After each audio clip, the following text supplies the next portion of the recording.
여러분, 그리스도인의 향기란 어떻게 나타나는 것일까요? 내가 그리스도인인 줄 모르는 사람이 나를 그리스도인이라고 알아본다면 그건 뭘 근거해서 내가 그리스도인이라는 걸 그 사람이 알아본 것이겠습니까? 내가 교회 가는 걸 봤기 때문에 그렇게 말한다면 객관적인 이유가 될 수 있지만, 그 사람이 그걸 보지 않고 나를 잘 아는 사람도 아닌데 나를 보고서 그렇게 깨닫는다면 그건 바로 우리의 태도가 그 향기를 드러내는 모습이기 때문에 그럴 겁니다.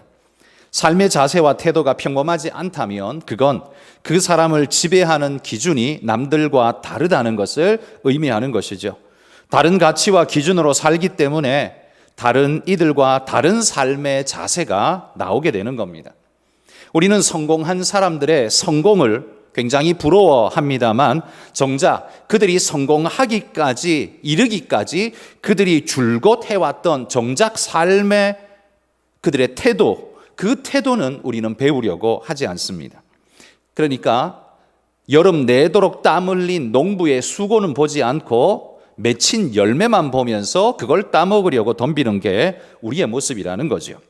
우리가 그리스도인이라면 우리의 태도는 반드시 그리스도적이어야 할 것입니다.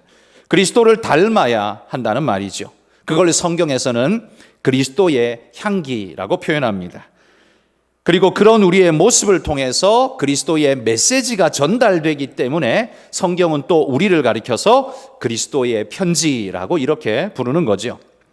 오늘은 제가 여러분과 신학적인 그런 이야기를 나누기보다는 오늘 우리 삶의 자세를 새롭게 하는 태도의 이야기를 같이 나누고자 합니다. 오늘 본문은 그의 좋은 예라고 생각됩니다.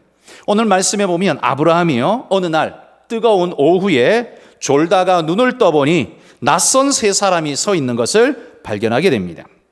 깜짝 놀라서 눈을 뜬 아브라함은 다짜고짜 엎드려서 그들에게 쫓아가 그 앞에 엎드려서 절하며 존대하는, 그것도 아주 극존칭의 말로서 그들을 초대하는 이야기가 나오죠. 뭐라고 부릅니까? 내 주여, 이렇게 부르고 있습니다. 여러분, 여기 주라는 표현은요, 아브라함이 하나님을 부를 때 사용했던 용어입니다. 그래서 어떤 학자들은 아브라함이 그들 중 한 분을 하나님인 줄 알아보고 하나님이라고 부른 것이다, 이렇게 이야기하기도 하고요. 또 어떤 학자들은 그게 아니라 당시에는 하나님만 주라고 부른 게 아니라 진짜 자기 삶의 주인, 그 주인도 주라고 불렀고 남편도 아내가 주라고 불렀다라고 해서 여기서 주여라고 말한 걸 꼭 하나님으로 알아봤다라고 그렇게 단정지어 말할 수 없다, 이렇게 말하는 학자들도 있습니다. 이 둘 중에 뭐가 맞을지는 정확하게 잘 알 수가 없지만 그가 주라고 부를 때에 히브리어 단어에 성수격이 있는데요, 여기 보면 단수로 세 사람이 있는데 계속 단수로 이야기하고 있는 걸 보게 됩니다. 그건 그 중에 한 분, 대표로서 말하고 있는 그분을 하나님으로 봤기 때문에 그가 그렇게 주님이라고 계속 높여 이야기하고 있는 것 아닌가라고 이야기하는 이들이 있습니다. 그런데 또 다른 면에서는 히브리서 13장 2절에 보면 이 부분을 이렇게 이야기합니다. 손님 대접하기를 잊지 말라. 이로써 부지 중에 천사들을 대접한 이들이 있느니라. 그러니까 아브라함이 부지 중에 대접했다. 그러니까 하나님인 줄 알고 했다가 아니라 모르고 했다. 바로 그렇게 히브리서가 우리에게 일러준다는 거죠. 아브라함이 부지 중에 했다는 건 잘 몰랐다는 거죠. 그러니 이건 하나님인 줄 알고 했다라고 말하기엔 어렵다, 이렇게 주장하는 이들이 있습니다. 여러분은 둘 중에 뭐가 맞는 것 같습니까? 둘 중에 뭐라고 해도요, 틀렸다고 말할 수 없습니다. 왜냐하면 이렇게 말하는 이들도 있고 저렇게 말하는 학자들도 다 있기 때문입니다. 그래서 뭐 하나라고 단정 짓기에는 좀 어렵습니다. 그러나 저는 아브라함이 처음에는 정확하게 몰랐을지 몰라도 그분과 이야기를 나누면서 점점 더 그 믿음이 깊어간 하나님인 줄 알아본 그런 사건일 거라고 저는 그렇게 생각합니다. 그런 의미에서 그냥 전체적으로 아브라함은 그분이 하나님이라고 알아봤다, 이렇게 말하는 게 옳지 않을까, 저 개인적으로는 그렇게 생각합니다. 자, 그러면 이 세 사람이 나타났는데 아브라함이 어떻게 대접을 했습니까? 1절에 보시면 날이 뜨거울 때에 이렇게 말합니다. 날이 가장 뜨거울 때가 언제입니까? 정오를 지나서 한두 시간 정도가 아마 제일 뜨거운 시간일 겁니다. 특히나 이 지역은 매우 일조량이 대단히 높은 곳이라서 뜨겁기가 이루 말할 수 없죠. 그래서 그 비슷한 적도 부근에 있는 유럽인들도 시에스타라고 해서 낮잠 시간, 그 시간에 일 안 하고 낮잠 시간을 한 두어 시간 그렇게 갖는 게 있죠. 그래서 그걸 시에스타라고 부릅니다. 왜냐하면 그 시간에 일하기가 너무 힘든 거죠. 그래서 그 시간에 아예 자고 더위를 피하고 그리고 나머지 시간에 일을 함으로써 효율성을 더 높이자라는 거겠죠. 아브라함이 살았던 이 지역이야말로 시에스타가 가장 필요했던 바로 그 지역이었습니다. 근데 2절에 보시면 2절에 눈을 들어본 즉 사람 셋이 맞은편에 서 있는지라 라고 말합니다.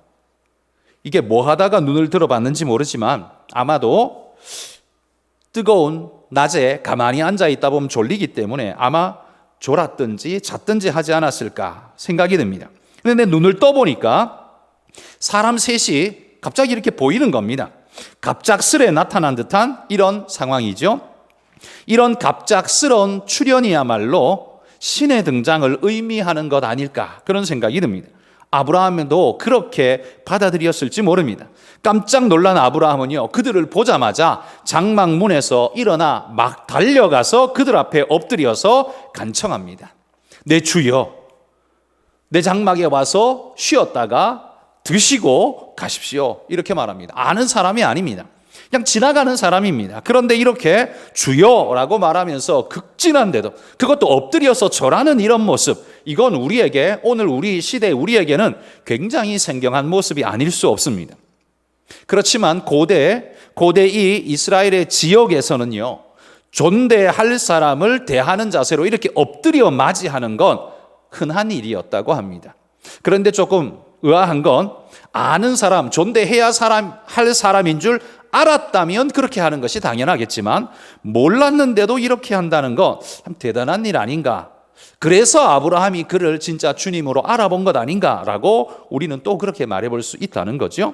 자, 어쨌든 사람들이 회피하는 이 날 뜨거운 시간에 그것도 버선발로 나가서 엎드려서 접대하는 이 적극성, 이건 아브라함이 지나가는 손님 대접 잘 해야 복 받는다. 그래서 오셔서 그냥 밥이나 한술 뜨고 가세요. 이 정도의 대접이 지금 아닌 거죠. 굉장히 적극적으로 환대하고 있는 모습을 보게 됩니다. 뭐라고 말하느냐? 4절에 보시면 물을 조금 가져오게 하사 당신들의 발을 씻으시고 나무 아래서 쉬소서 이렇게 말합니다. 물로 발을 씻기는 건요, 그 지역에서는 샌들을 신고 다녔기 때문에 흙먼지로 발이 더럽혀지는 건 당연한 거였습니다. 그래서 밖에 나갔다 들어오면 언제나 발을 씻는 것이 그들의 시작이었습니다. 그러니 자기 집에 들어올 때 발을 씻는 것이 시작인데 손님이 오면 대접의 1번이 뭐냐 하면 씻을 물을 제공하여서 편안히 씻게 하는 것, 상쾌하게 하는 것, 이게 손님 대접의 기본 중의 기본이었습니다. 근데 뿐만 아니라 6절에 또 보시면요, 씻는 정도에 멈추지 않고 아브라함은 사라에게 명하기를 고운 가루 3스아를 가져다가 떡을 만들라 이렇게 말합니다. 고운 가루 3스아, 이 스아라는 단어가 우리는 쓰지 않기 때문에 이게 뭐 얼만큼인지 감이 오지 않죠. 그런데 아마 계산해 보시면 놀랄 겁니다. 한 스아가 얼마냐 하면 7.6리터 정도 된다고 합니다. 7.6리터. 이 뭐 감이 별로 안 오죠? 여러분 1.5리터 PET병에다가 밀가루를 혹은 쌀을 담았다고 생각해 보십시오. 그거 5병 해야 7.5리터, 7.6리터가 나오는 겁니다. 그러면 여러분 그게 우리 계량법으로 하면 얼마가 되냐 하면 12대 빡이 약간 넘어가는 수치입니다. 12대. 한 마리 넘는다는 소리예요. 한 마리 넘어가는 곡식을 가지고 떡을 만들라는 겁니다. 여러분 한 말로 떡을 만들면 도대체 얼만큼 나옵니까? 우리가 뭐 추수감사절 같은데 떡을 나눠줄 때 한 말 가지고 한 말로 떡을 해가지고 그걸 40덩이를 나눠가지고 포장을 해서 우리 성도님들에게 나눠드립니다. 그 작은 덩어리는 아니죠. 그러니까 주먹만한 덩어리가 이게 40개가 나온다고 합니다. 한 말로 하면. 그러니까 여러분, 이 한 말이 넘어가는 용도, 굉장히 많은 양으로 대접을 했다는 거예요. 특별히 사무엘상 25장에 보시면 나발, 그 어리석은 나발의 아내 아비가일이 나발의 이야기를 전해 듣고는 너무나 놀라가지고 다윗이 칼 차고 온다는 소리를 듣고 놀라서 자기 종들에게, 수하 종들에게 음식을 하게 하고 고기를 잡게 하고 포도주를 준비하게 하고 그 모든 걸 바리바리 싸들고 다윗을 맞으러 갑니다. 그때 다윗이 몇 명의 군사를 끌고 왔냐면 400명의 군사를 칼 차고 쫓아왔습니다. 400명의 군사가 온다는 소식을 듣고 아비가일이 너무 놀라서 음식을 준비하고 갔는데 그때 곡식 얼만큼을 가지고 떡을 해갔냐 하면 볶은 곡식 5스아로 해갔습니다. 400명을 먹이려고요 5스아 가지고 떡을 만들었는데 지금 아브라함은 3사람 먹이려고 3스아를 했다는 거예요. 어마어마한 양 아닙니까? 이건 뭐 먹다가 죽으라는 소리 같이 느껴집니다. 굉장히 많은 양이라는 거죠. 물론 아비가일은 떡만 한 게 아니라 뭐 고기도 하고 포도주도 하고 여러 개를 했으니까 그렇다고 할 수 있지만 그래도 차이가 너무너무 많이 나죠. 400명 먹이는 걸 5스아로 했는데 3사람 먹이려고 3스아를 했다. 이건 아브라함이요 대충 접대한 게 절대 아니라는 말입니다. 그냥 지나가는 사람 밥 한 끼 하고 가시죠 라는 정도의 이야기가 아니라는 거예요. 이거는 절대로 다 먹을 수 없는 양, 어마어마하게 남길 수밖에 없는 양으로 융숭한 대접으로 최선을 다해서 했다는 이야기죠. 여러분, 이런 과도한 대접은 아브라함이 자신이 대접해야 할 분이 얼마나 대단한 분인가를 눈치챘기 때문에 이렇게 하지 않았을까요? 그냥 지나가는 과객에게 뭔가 음식을 대접한다면 한 그릇 밥으로도 충분히 칭찬받을 수 있는 일이 될 겁니다. 그러나 이렇게 넘치고 넘치도록 절대로 다 먹을 수 없는 양을 이렇게 내어놓는 건 아브라함이 그를 얼마나 대단하게 생각했는가를 보여준다는 거죠. 근데 뿐만 아니라요, 이 사람이 음식을 먹고는 뭐라고 말하냐 하면 네 안에 사라가 어디 있느냐? 9절에 보면 이렇게 묻습니다. 여러분, 이게 지나가는 사람이었으면 남의 마누라 이름을 어찌 압니까? 이렇게 뭐 부르고 다니는, 옛날 같으면 부르고 다니는 것도 아니잖아요. 이름은 남들이 잘 알지 못합니다. 특별히 여자의 이름은 다른 사람들의 귀에 들리지 않습니다. 부르지도 않기 때문에. 그런데 이 사람이 아브라함의 아내의 이름을 알았다라는 말은 이게 그냥 단순히 지나가는 한 사람이 아니었다는 말이죠. 그래서 여기서도 이분이 하나님이라는 사실을 아브라함이 눈치챌 수 있는, 이분은 그냥 지나가는 모르는 어떤 사람 정도가 아니라는 걸 아브라함이 분명히 이때 눈치를 챘을 것 같습니다. 어찌 알겠습니까? 처음 만난 사람인데요. 그런데 이 사람이 뭐라고 말을 하냐면 약속을 10절에 이렇게 말합니다. 내년 이맘때 내가 반드시 내게로 돌아오리니 내 아내 사라에게 아들이 있으리라. 이렇게 말합니다. 이건요, 여기서 처음 말한 말이 아니에요. 아브라함은 이 말을 들었을 때요, 분명히 이전에 하나님이 내게 한 약속인데 라는 걸 분명히 알았을 겁니다. 그러니까 이건 그냥 지나가는 아무나가 할 수 있는 말이 절대 아니라는 말이에요.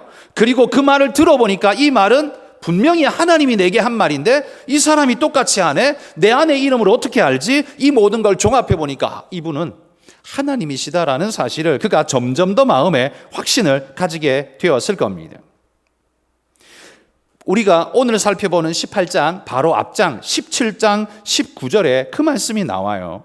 그러니까 아브라함은요, 자신의 아내의 이름을 아는 이분, 더불어 자식을 낳을 수 없는 자임에도 불구하고 아들을 약속하고 계신 이분, 그리고 하나님께서 내게 약속하셨던 그 내용의 이야기를 고스란히 다시금 내게 약속하고 있는 이분은 하나님일 수밖에 없는 거죠. 이건 결단코 어떤 지나가는 과객이 할 수 있는 말이 절대로 아니라는 말입니다.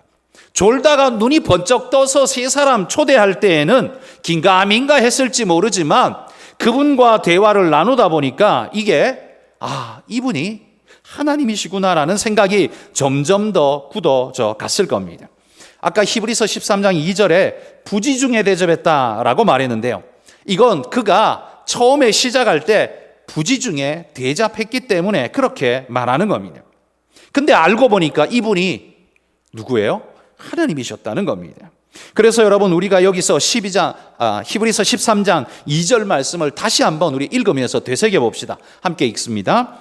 손님 대접하기를 잊지 말라. 이로써 부지 중에 천사들을 대접한 이들이, 여기 부지 중에라는 말은 알지 못하는 중에라는 말이죠. 자신이 대접하는 이분이 나에게 보상을 충분히 주실 수 있는 분이라서 대접하는 것, 그건 진정한 대접이 아니죠. 그건 부지 중 대접이 아닙니다. 알고 하는 거고요. 이 대접이 아니라 이런 걸 보통 접대라고 말하죠. 접대는 뭔가의 거래 의미가, 뉘앙스가 그 안에 스며 있죠. 대접은 말 그대로 대접하는 그대로의 의미지만 접대라고 말할 때는 거기에는 약간의 뉘앙스가 뭔가를 주고받는 상거래 같은 느낌이 약간의 이미지를 띠고 있습니다. 그가 누구인지도 모르고 대가를 전혀 기대하지도 않는 상태에서 아브라함이 하고 있는 이 대접은 뭔가를 바라면서 기대하면서 접대하고 있는 것과는 다른 진심 어린 섬김이라고 말할 수밖에 없다는 거지요. 여러분, 이런 자세에서, 삶의 자세에서 이 사람의 태도가 드러나는 겁니다. 대가를 바라면서 극진히 대접하는 것, 이건 사업적 접대라고 말하겠지만, 그래서 그건 누구나 하는 일이지, 할 수 있는 일이지만, 그러나 대가를 바라지 않는 진심으로 사심 없이 잘 대접할 수 있다면 여러분, 그건 진심인 겁니다. 진짜 진심인 겁니다. 그리고 그 진심은 그 사람의 삶의 올바른 태도에서 나오는 겁니다.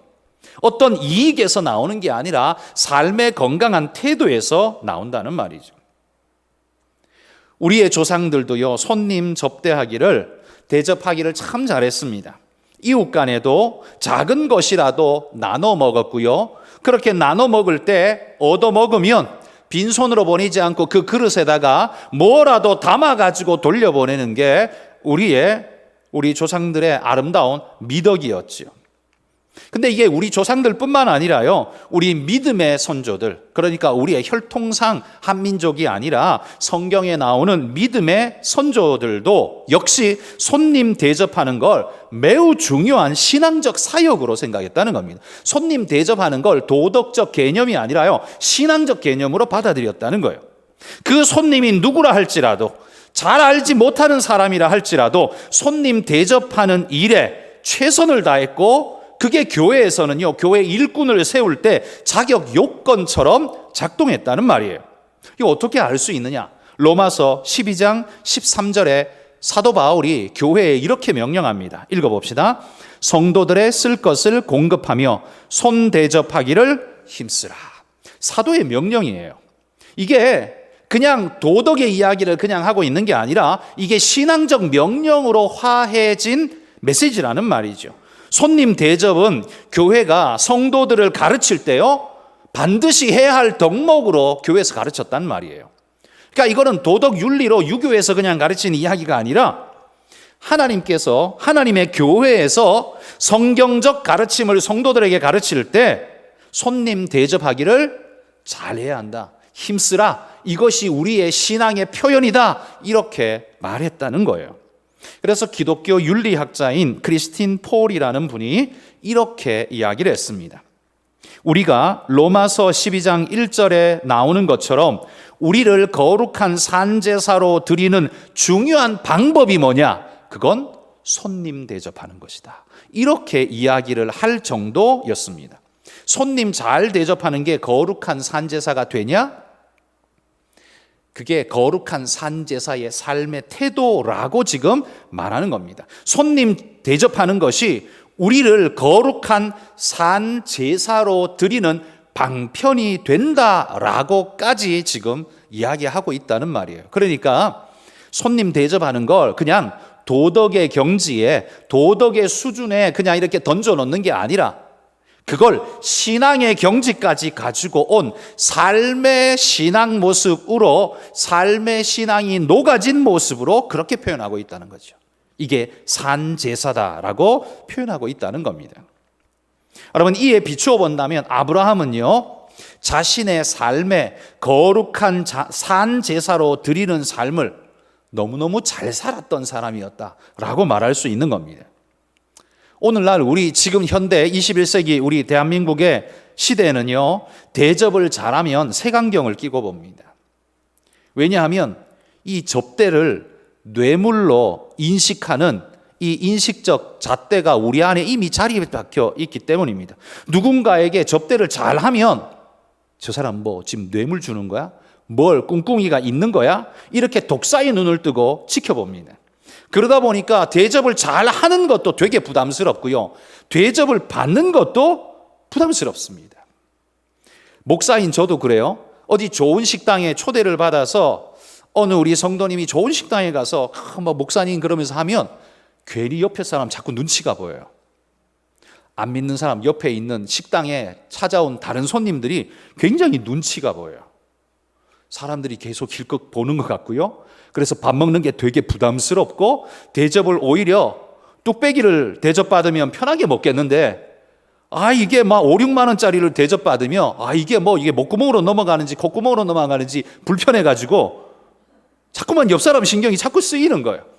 이게 오늘날 우리 사회의 현실이라는 거죠. 왜냐하면 접대를 뇌물처럼 생각하고, 저런 걸 받으면 목사가 굉장히 타락한 존재인 것처럼 자꾸 인식되어지는 시스템이 우리 안에 있기 때문에, 내가 그걸 사달라 그랬나? 저분이 밥 먹자 그래서 갔는데 그걸 주는데 어떻게?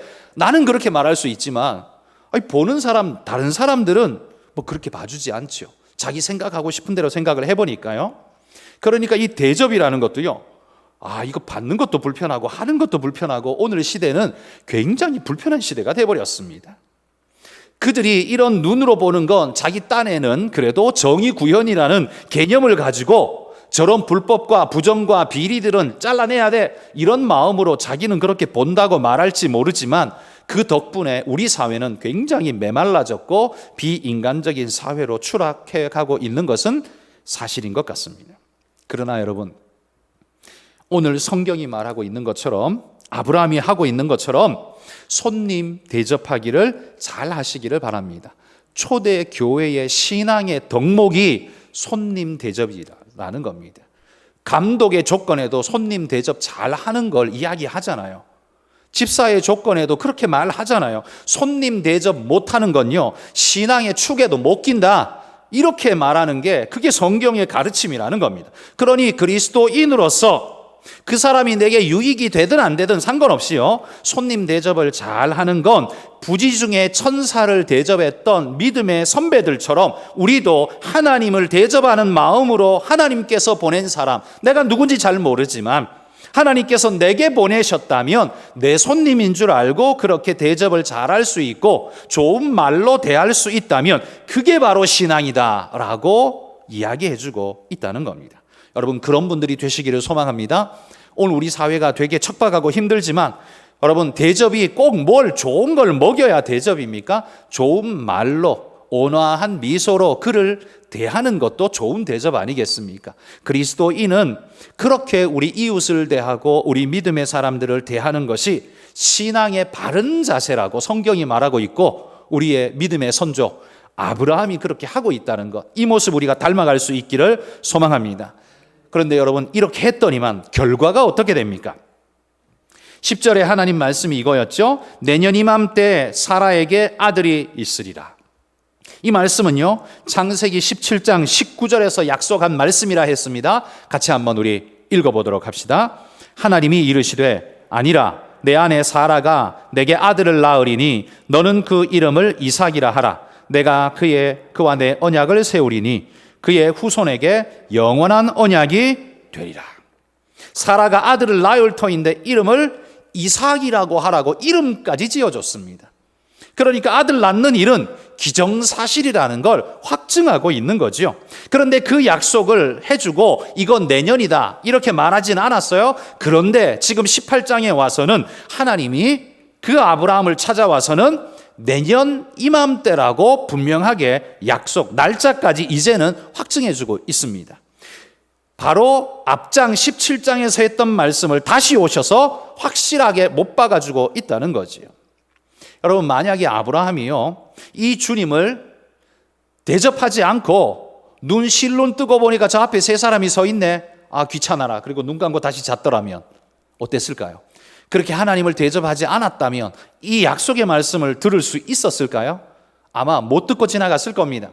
그런데 부지 중에 그 하나님을 대접했더니만 놀랍게도 하나님이 놀라운 은혜, 내년 이맘때 너에게 이 약속을 하나님이 주셨다는 거예요. 아브라함은 사실 그런 줄도 모르고 부지 중에 대접했습니다. 그랬더니만 약속의 아들을 얻는 축복을 지금 얻은 겁니다. 이건 아들 하나 얻는 정도가 아니라요, 그의 미래가 열릴 것이란 이야기입니다. 아브라함에게 아들이 없다면 어떻게 해요? 그의 미래는 이미 닫힌 거죠. 너는 너로서 끝이야, 이거예요. 고대 사회에는 자손이 없다라는 건 저주 중에 저주였으니까요. 그런데 아브라함에게 아들 이삭이 있다는 건 미래가 계속 열릴 거라는 하나님의 축복을 이야기하는 겁니다. 그러니 네가 내년 이맘때 사라에게 아들 얻을 거야, 이 말씀은요, 너에게 내가 미래를 활짝 열어주마라는 하나님의 축복의 지금 말씀이라는 거예요. 근데 사라는 이 말씀을 들을 때 속으로 웃었다고 합니다. 그런데 그 웃은 사라의 웃음소리를 하나님이 들은 것 같습니다. 물론 손님이 말하는데 거기서 뭐 키득키득 들리도록 웃었겠습니까? 속으로 조용히 웃었겠죠. 그러나 하나님은 그 속까지 다 쳐다보고 계신 분위기에 사라가 웃었다라는 사실을 아셨고, 그리고 이것을 못 박아주기 위해서 일부러 말을 꺼냅니다. 사라가 왜 웃느냐? 안 웃었습니다. 네가 웃었다라고 아예 못을 단호하게 박아주고 있습니다. 그건 면박을 주기 위해서가 아니라요, 이것이 분명한 사실이라는 걸 확신시켜주기 위해서 그렇게 하신 거예요. 그러나 여러분, 사라가 웃을만 했지 않습니까? 나이가 몇 살이에요 지금? 나이가 80이 넘은 할머니인데 성경에도 분명히 말하잖아요. 사라가 이제는 더 이상 자식을 낳을 수 없는, 11절에 말하는 생리가 끊어진 존재라는 거예요. 이제 생명 역사가 이제 스톱되어서 생명을 낳을 수 없는 상태가 되어졌다라고 말하는데요. 몸이 그렇게 말하고 있는데 어떻게 내가 자식을 낳는단 말이에요? 웃는 게 사실 당연하죠. 그런데 여러분, 그 당연한 웃음을 하나님은 뒤집어 버리는 걸 보십시오. 그렇게 웃는 게 누가 봐도 당연한데 하나님은 그걸 뒤집어 버립니다. 그러면서 14절 이렇게 말합니다. 14절 한번 읽어봅시다. 여호와께 능하지 못한 일이 있겠느냐? 기한이 이를 때에 내가 내게로 돌아오리니 사라에게 아들이 있으리라. 여호와께 능치 못한 일이 있겠느냐? 여러분, 이 말씀을 우리가 다 기억했으면 좋겠습니다. 이 말씀은요, 과학적인 것만 믿으려고 덤비는 오늘날 이 시대의 모든 그리스도인에게 경종을 울리는 말씀입니다. 네가 나보다 과학을 더 믿느냐? 과학이 뭡니까? 논리적이고 합리적인 어떤 결과입니까? 그걸 누가 만들었는데요? 그거 만드신 분이 하나님이에요. 그러니까 그 과학은 절대로 하나님보다 클 수가 없어요. 왜냐하면 과학을 만드신 분이 하나님이기 때문에요. 그러나 그 과학으로는 하나님을 발견할 수 없어요. 영이신 하나님, 우주의 크신 하나님. 왜냐하면 세상에 그 어떤 만물을 쌓아도 하나님에게 닿을 수가 없기 때문에요. 과학적으로 하나님을 발견한다는 게 이게 물리적으로 불가능한 일이거든요. 근데 하나님을 알게 하셨어요. 어떻게 해요? 영적으로 하나님을 만나게 하시고 알게 하셨습니다. 그러니 진정한 영성의 존재들만 하나님께는 능치 못함이 없다는 걸 믿고 고백하고, 영적이지 못한 존재는 사라처럼 비웃으면서 그것이 어떻게 내게 이루어지리요? 이렇게 코웃음을 치는 자가 되는 겁니다. 우리가 함께 예배를 드리고 우리가 함께 이 예배당에 앉아 있어도 누구는 믿고 누구는 코웃음을 칠 겁니다. 하나님의 역사는 누구에게 이루어집니까? 믿는 자에게 이루어질 줄 믿습니다. 그래서 14절 이 말씀은 축복인 거예요. 여호와께 능치 못할 일이 있겠느냐? 이걸 믿는 자는 믿음대로 되는 거고요. 그걸 못 믿고 코웃음을 치는 자는 코웃음 친 대로 안 되는 거예요. 거기에 하나님이 역사하지 않는 겁니다. 그러니 하나님을 못 만나는 거지요. 그러니까 그 사람은 늘 뭐라고 말해요? 내가 80년 신앙생활 해봤는데 하나님 없어. 이렇게 말하는 거예요. 왜? 안 믿었으니까. 못 믿었으니까. 하나님 만나지 못했으니까 그런 소리 하는 거예요. 그게 그 사람에겐 과학이에요. 그게 그 사람에겐 과학이에요. 그러나 믿은 우리에게는 어떻게 해요? 영적으로 주님을 만난 그게 과학이에요. 그래서 우리는 주님을 고백하는 겁니다. 아마 이 사건을 통해서 아브라함이나 사라나 아마 큰 깨달음을 얻었을 거라고 생각합니다. 하나님에게는 능치 못하심이 없다는 것, 그것뿐만 아니라요, 우리가 매사에 주님을 대하는 마음으로 살아야 되겠다. 아브라함이 그분들 보내고 난 다음에 얼마나 가슴을 쓸어내렸을까요? 내가 저분들을 제대로 대접 안 했으면, 저 하나님을 제대로 대접 안 했으면 어쩔 뻔했냐. 그렇게 가슴을 쓸어내리지 않았겠습니까? 그러니 매사에 주님을 대하는 마음으로 부지중에 천사를 대한 자도 있다라는 말처럼 여러분, 우리도 우리 삶 속에서 매사에 모든 사람을 대할 때 하나님 앞에서 하는 것처럼 겸허한 마음으로 우리가 할 수 있기를 소망합니다. 이걸요, 우리 주님도 말씀하셨어요. 마태복음 25장 37절에서 40절입니다. 자, 같이 한번 읽어봅시다. 이에 의인들이 대답하여 이르되 주여, 우리가 어느 때에 주께서 줄이신 것을 보고 음식을 대접하였으며 목마르신 것을 보고 마시게 하였나이까? 어느 때에 나그네 되신 것을 보고 영접하였으며 헐벗으신 것을 보고 옷 입혔나이까? 어느 때에 병드신 것이나 옥에 갇히신 것을 보고 가서 배웠나이까 하리니, 임금이 대답하여 이르되 내가 진실로 너희에게 이르노니 너희가 여기 내 형제 중에 지극히 작은 자 하나에게 한 것이 곧 내게 한 것이니라 하시고. 여러분, 이게 주님 말씀입니다. 여기 내 형제 중에 지극히 작은 자 하나에게 한 것이 곧 내게 한 것이니라. 여기 지극히 작은 자라는 말은 가치가 없는 자입니다. 인간이야 인간으로서 모든 동일한 가치지만 갚을 능력이 전혀 없고 사회적인 어떤 인정도 못 받는, 이 사람에게는 무언가를 기대할 것이 없는 그런 존재, 이게 바로 작은 자를 말하는 겁니다. 애들을 말하는 게 아니라요, 여기는 가치가 낮은, 대가가 전혀 주어질 수 없는, 그래서 기대할 게 전혀 없는 그런 존재, 그게 바로 여기서 작은 자입니다. 그런 자에게 한 것이 내게 한 것이니라. 여러분, 이게 주님의 말씀이라는 겁니다. 세상은 이런 자에게 하는 일을요, 쓸데없는 일이라고 말합니다. 그래서 쫓아내버립니다. 예수님의 비유 중에 그 거지 나사로를 기억하시죠? 부자가 그렇게 잔치를 벌이지만 거지 나사로는 어떻게 해요? 얻어먹을 수가 없었어요. 얻어먹을 수가 없었습니다. 그래서 그가 결국 어디로 가요? 지옥에 떨어져서 하나님 앞에 심판받는 거 보십시오. 세상은 이렇게 이 모든 일들을 쓸데없는 일이라고 말합니다. 왜? 그 사람 이면에 하나님이 보이지 않기 때문이죠. 그래서 대접할 리가 없고 대접해 본 적도 없는 겁니다. 그런데 우리에겐 말합니다. 부지 중에 천사를 대접한 이들이 있느니라. 너도 그렇게 해라. 지극히 작은 자 하나에게 한 것이 내게 한 것이니라. 그렇게 해라. 여러분, 자식의 입에 밥이 들어가면 부모의 마음이 기쁘지 않습니까?